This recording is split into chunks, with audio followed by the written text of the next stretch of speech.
Bombshell Television, taking you to the maximum level of global latest trending stories of born and living different people. So please subscribe, like, share, and comment our videos and enjoy.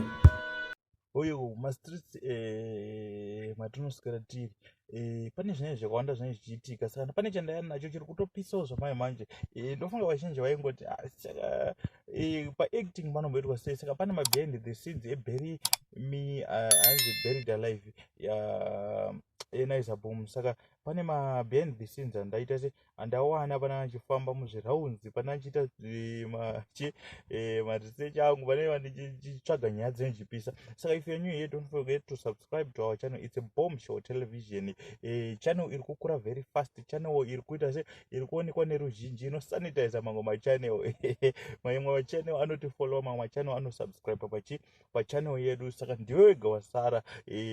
Kana une channel yako futi yaunoda se yauda kuti isvike se paBombshell Television, tichaisa nhamba pachannel description, totaura tese kuinbox toona tobatsirana sei because Zimbabweans, we have to help each other. Pamwe kune munhu ari outside there arikuda kuitawo YouTube channel, saka I can help you for now. First 5 wachatanga kuya it's for free, saka one ichi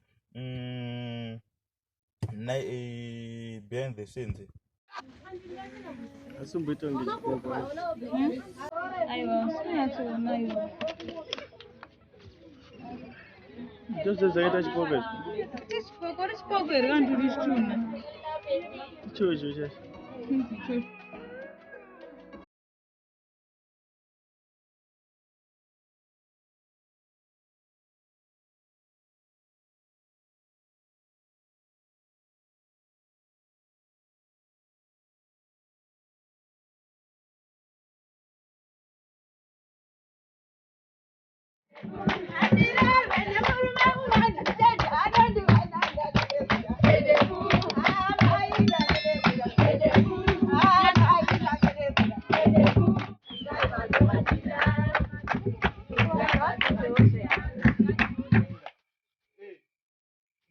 ngoma kandimbozvinzirwa kana maiti